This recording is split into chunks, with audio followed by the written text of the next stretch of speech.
Welcome to the deep dive. Great to be here. So today we're diving into something I think, well, probably a lot of us feel. You know, that weird cycle. hmm Chasing these really intense moments of joy, these like sharp peaks of excitement. Yeah, like a big career win or maybe just a rush from social media, that kind of thing. Exactly. But then afterwards, you kind of crash. And find yourself feeling strangely empty or maybe even unsatisfied, lower than before you got the high. Yes. It's such a paradox, isn't it? And you start asking yourself, why can't I just be happy with this? Why does everything exciting seem to get boring so quickly? It's Yeah. like a psychological version of blood sugar spikes and crashes. That's a great analogy, actually, because there's a real physiological basis for this. There's this idea, sometimes called the opponent process theory. Opponent process theory. Okay, sounds combative. Let's get into that. What's the idea there? Well, it basically suggests that our emotional responses, and even physical ones, kind of come in pairs.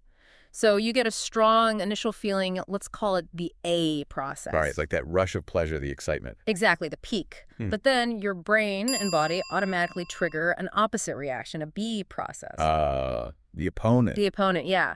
It's designed to counteract the first feeling, to bring you back to, your baseline, your equilibrium. So the high literally causes a subsequent low, or at least a pullback towards neutral. Precisely. At first, this B process, the opposing feeling, it's weaker, it lags behind a bit. Okay. But here's the really crucial part. If you keep chasing that same stimulus, the same thrill, the same kind of validation, checking those notifications constantly, that initial A response, the good feeling, it actually gets weaker over time, tolerant almost. Oh, wow. The B process, that opposing feeling, that gets stronger and it kicks in faster. So the pleasure decreases, but the counter feeling, the letdown, gets more intense and arrives sooner. You got it. That's the treadmill effect right there. The Yeah. joy diminishes, but the restlessness, the craving, the discomfort when you don't have the stimulus, that gets amplified. Gosh, that explains so much. It Yeah. really puts things into perspective, thinking about how this plays out. Everywhere, right? Think about relationships. Maybe always needing that initial spark, chasing new connections instead of, building deeper, quieter bonds. Which might feel less intense day to day, but are more sustaining. Exactly.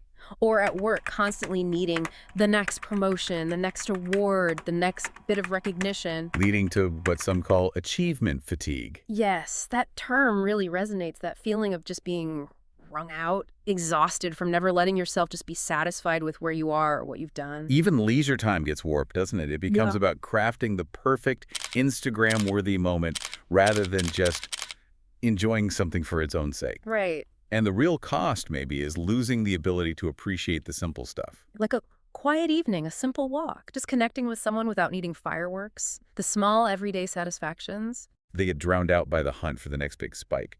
So if chasing these peaks is, well, kind of a setup for disappointment, what's the alternative?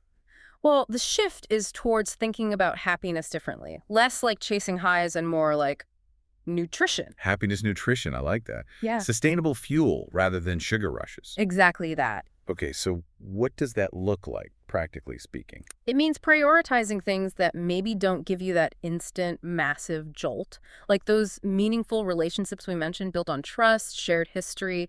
They offer steady warmth. Not necessarily fireworks, but a solid foundation. Right. Or finding work that feels purposeful, that aligns with your values, even if it's not always thrilling. Something that gives you that sense of contribution. Or getting into that state of flow.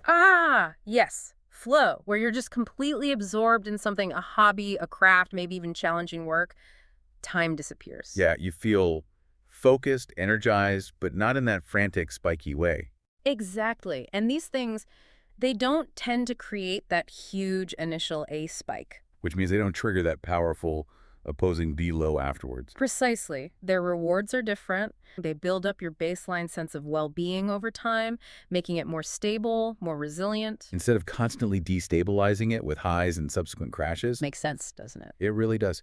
So for you listening, maybe the next time you feel that pull towards an intense spike, Maybe just pause for a second. yeah, enjoy it, savor the feeling, absolutely. Mhm. But maybe also recognize, okay, this is temporary, this peak will pass. And then maybe ask yourself, what actually sustains me when this moment fades? What are the things that provide that quieter, more durable contentment, that baseline warmth? Because finding and nurturing those things, that's your happiness nutrition. That's the key to a kind of well-being that doesn't just spike and crash, but actually endures.